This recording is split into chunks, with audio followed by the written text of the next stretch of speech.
Good morning everyone. Today we are going to take grade 6 class science subject and the topic is aquatic habitats, the chapter 4 in biology.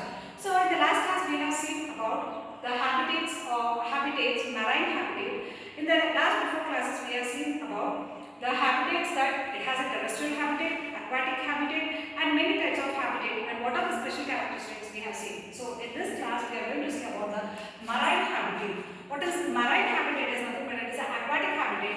In aquatic habitat it is of two types. One is marine habitat, another one is freshwater habitat. What do you mean by marine habitat?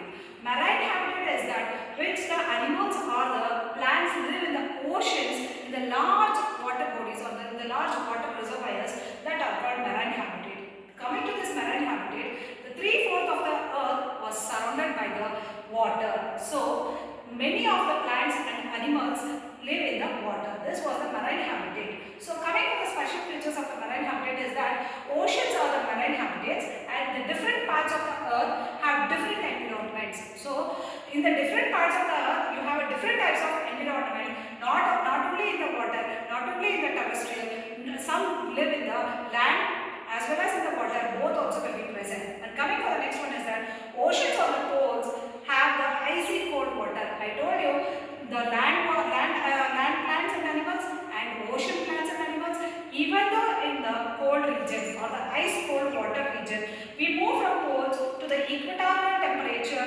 water rises. When you move to the equatorial temperatures, the water will be rises up. So adaptation, according to adaptation, these are the special features of the marine habitat.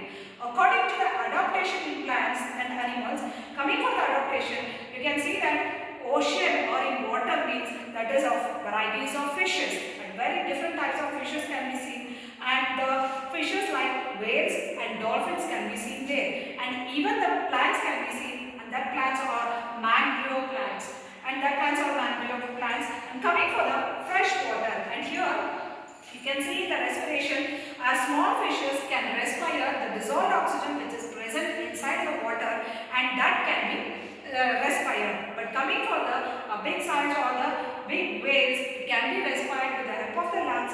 Even though it has a lungs, it cannot respire inside the water. So once it comes up and it takes the breath in and it goes. So this is type of respiration seen in the water bodies or the marine habitat. And coming for the adaptation in the freshwater habitat. Freshwater is nothing but it is a small quantity of water is present. Where the small quantity of water is present is that ponds, lakes and rivers. So here ponds, lakes and rivers, a small quantity of water is present. So here this characteristics of that, there is adaptation in plants and animals. Here the adaptation is that the plants are adapted that Hydrilla is a plant which is adapted for the freshwater habitat.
swamps. So it can feed on the swamps, and even the breeding also happens. The reproduction also takes place. So this mangrove plants as well as the animals can grow in the marine habitat. So according to this marine habitat, this adaptation in plants and animals according to freshwater and marine habitat, this both can be adopted. And here the homework is that this two question and answers, the marine habitat question and answers has been given, read and write two question and answers for 2 times. So this will be the chapter of aquatic habitat or terrestrial habitat. We have finished this chapter